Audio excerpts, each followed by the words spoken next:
Neste vídeo, vamos apresentar uma possível estrutura para um relatório científico. É necessário notar que esta é apenas uma forma de o fazer.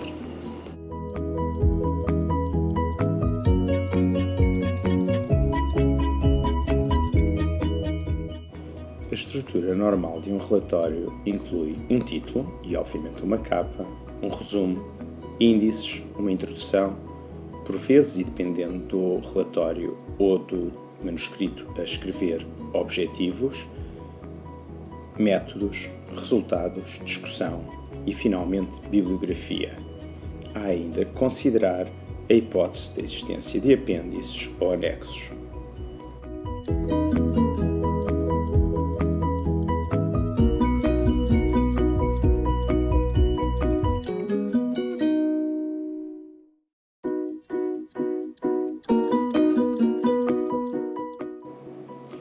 Antes de começar a fazer o relatório, deve perceber qual o objetivo do mesmo. Se for um artigo para uma revista científica, deverá preocupar-se em consultar as instruções para os autores. No caso de ser um documento elaborado para um relatório de uma disciplina, convém confirmar com o docente da disciplina se aquilo que está a pensar como estrutura é a estrutura adequada ao relatório a entregar.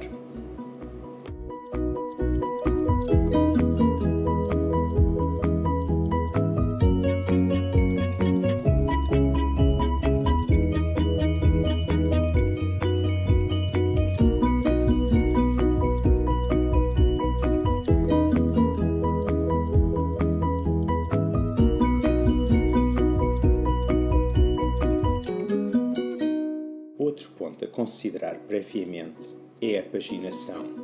Todas as páginas anteriores ao corpo do texto, incluindo resumos, índices, abreviaturas, devem ser numerados com números romanos, enquanto que todas as páginas do corpo do texto devem ser numeradas numa sequência contínua em numeração árabe e a partir do número 1.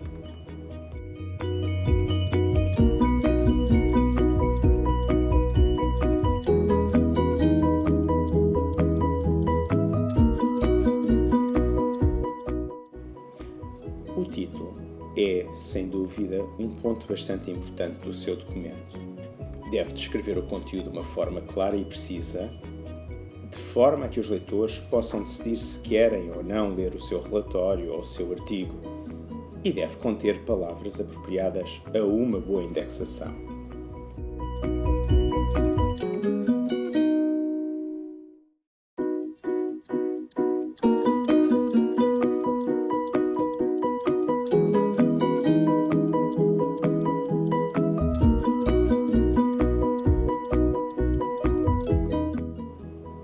Evite usar descrições vagas ou generalistas ou até engraçadas.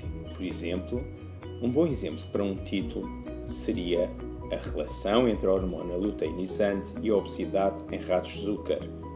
Mas, sem dúvida que deveria evitar ratos gordos são as suas hormonas diferentes.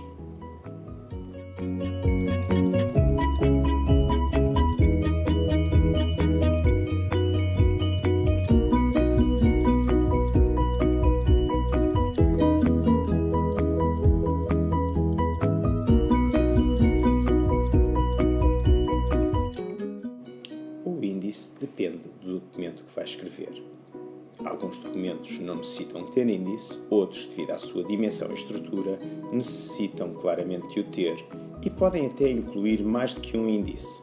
Por exemplo, uma tese de mestrado, licenciatura ou outra pode incluir claramente um índice de matérias, um índice de figuras e um índice de tabelas.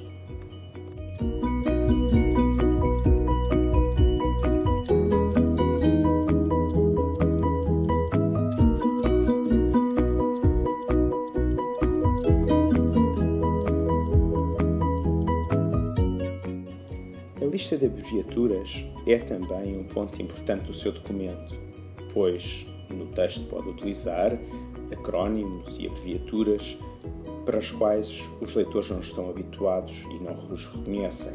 No entanto, deve evitar colocar abreviaturas de uso comum, como, por exemplo, DNA.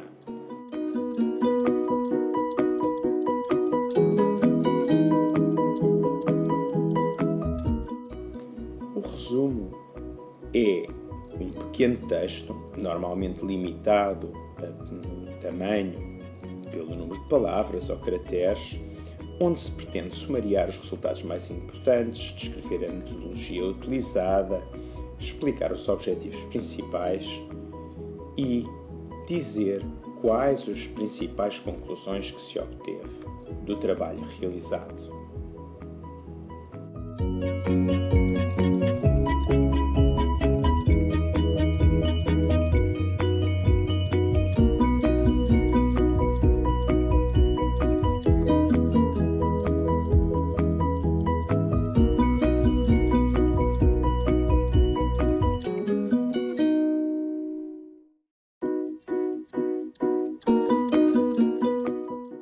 A introdução do seu relatório deve ser cuidada, não ao ponto de descrever exaustivamente a parte teórica das técnicas utilizadas, mas sim a descrever o problema de investigação e a sumariar a investigação já efetuada e que é relevante para enquadrar o problema que está a estudar.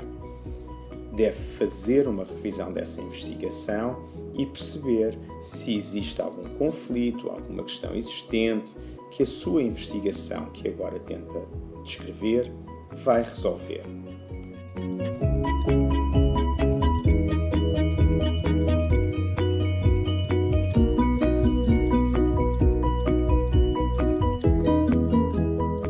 Uma boa forma de abordar a introdução é ir do geral para o específico, envolver o leitor de forma a que ele perceba o que foi feito, o que falta fazer e como é que os problemas existentes ligam com a investigação que está a efetuar.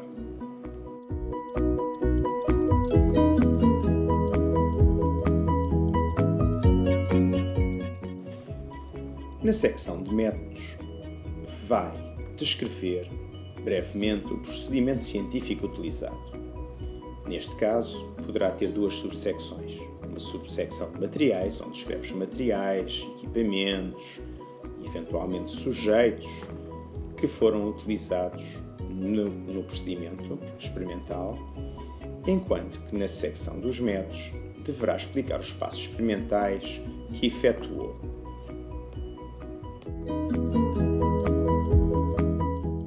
Um ponto importante da secção de métodos é que o detalhe que está a dar seja suficiente para que a experiência possa ser reproduzida por terceiros, de modo a que se possa verificar a sua validade.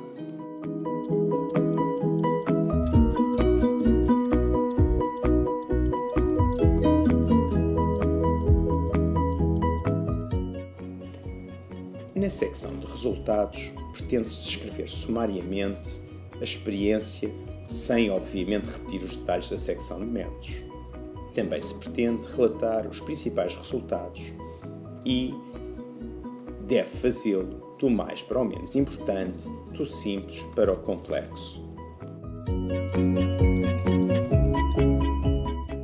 É de evitar repetir dados que estão simplesmente tabelados e, evidentemente, que deve evitar interpretar os resultados. Isso ficará para a discussão.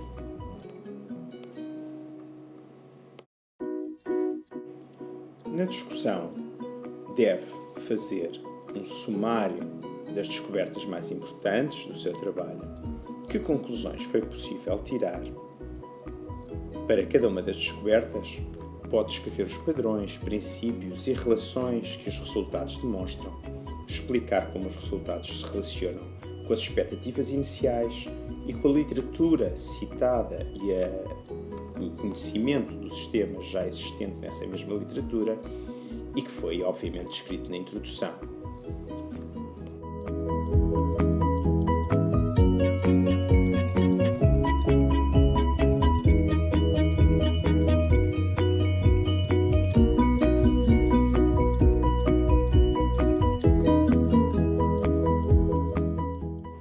É também importante dar explicações completas na discussão e dar evidências para cada uma das conclusões que apresenta.